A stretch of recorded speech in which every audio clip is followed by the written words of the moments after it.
When did you move to America? Well, actually, I moved two times. Number one, when I moved, sorry, when I came for college, that was 1982. So I stayed here from 82 to 1991, and then went back to the Philippines 91, and I came back to the States in 96, and have stayed here since then. So, since you moved twice, I'll ask, why did you move in the first place, the beginning, the Well, first time? the first time for college, Ah, college. yes. So you spent from 82 to 91 for college. What is it because your family wanted you to, or was it your own doing? Basically, well, you could say it was family wanted, because everybody was going to, uh, the whole family. Well, my brothers and sisters, we were either going to Notre Dame, um, or to the college right across it, St. Mary's College. This is in Indiana. So all six of us went there. The four boys went to Notre Dame, the two girls went to St. Mary's.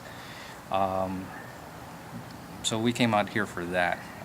I do remember coming out here 82, and then working here at Bank of America downtown. Just like my dad. Sorry, not Bank of America. Sorry, sorry, Arsenio, not Bank of America.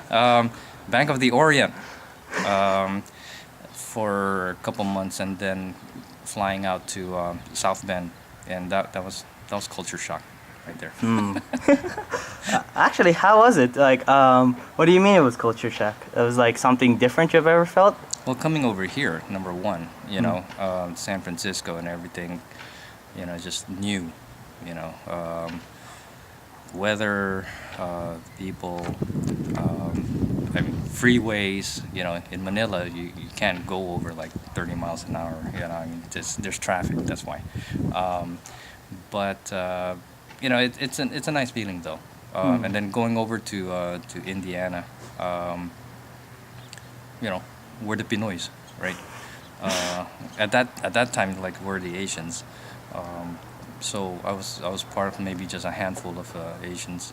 Didn't see much, but it was okay. I really appreciated, um, the warmth of people. Um, and then here's one thing: snow. My first Your experience first snow? yeah, very disappointing because all the storybooks about snow and everything like that, they come down like in big, balls like that, didn't happen. It broke It's like, your. yeah, it's like what's this, what, oh, that's snow. Totally disappointed. But then I but then going into class in snow, at 8 o'clock in the morning, wasn't good. no. So what were you doing? What was your major you're trying to get for college? Well, my major was theology and arts and letters, business, so-called business. But my major was theology, and I thought I was going to become a priest. That's what I wanted to do, and I thought taking 4 years of theology would shorten the time in the seminary. Well, no, I learned No shortcuts. no shortcuts. So, And then they rejected me anyway in the seminary. I'm not just kidding. so you said you moved back. Why did you move back though? Like if you were going here for school, why did you have to go back to the Philippines? I really didn't have to go back. Here's what happened. So 4 years of college. After graduation, I spent a year in Colorado Springs, um, living with five other people in community, doing service. I worked at a senior center, and after that, I came back to San Francisco, did a few jobs, and I went back home for a visit. Went to visit my high school, my grade school, high school, Xavier School, and I don't know, I just felt like I wanted to be there and to teach. And frankly, when I looked back at my high school yearbook, and actually it says that wanted to. Be a teacher. Yeah, or a priest. That didn't happen. So you said you moved here at 96 back here, the States, right? Yes. So I'm gonna ask this anyways. I know you didn't get it, but actually, do you feel that do you still have family members living in the Philippines at this moment? At this moment, I have two brothers. I'm the youngest of six. Me too. I feel you. Well, youngest guy. So, The bunso. yeah, the spoiled one. Uh-huh. So I do have two brothers there, and they're in the insurance business, I think. Yeah. So they're there. They want to be there. Do you ever feel like you should help? I mean, do you have that obligation, like a mentality where when you moved here, you'll have a better life, but do you feel like you would help your family back home? Do you ever feel like helping them, like anyway, like economically, even maybe some sort of support, maybe? Like as you know, the incidents that happened in the Philippines a while back. Did you worry about them? No. I know that sounded really bad, but they've got everything taken care of over there. Okay. Yeah, economically they're okay as far as I know. So no. So this one is a weird question. When you said when I asked you or showed it to you, when moving to America, what items did you bring?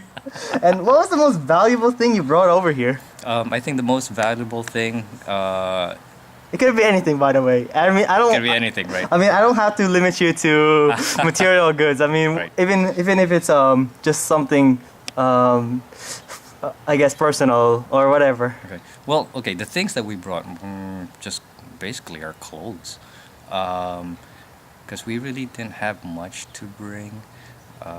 I know we brought some balikbayan or alisbayan boxes, and frankly, I don't remember what was inside. But basically, clothes and maybe a few things that were given as wedding presents. But one thing, I guess, the most important thing that we brought was our wedding album, which I have in the closet. I shall ask you about that later. Okay. It's not here. So, I'll just ask one portion more. I'll re-ask this. Why did you re-move here? Why Like did I move move back back over to the States? Mhm. Basically, because we felt we could hack it here better. And there would be more opportunities because we were both teachers, and living on teacher salary back home. Nah, not. I mean, we loved what we did, but we weren't going to make it. I mean, we were staying at my parents' place over there, and we would still be there if we were still teaching.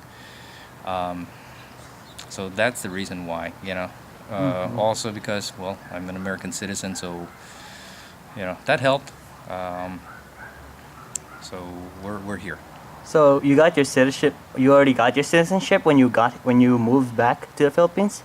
When I moved back, I already had my citizenship. So you got it when you were a student.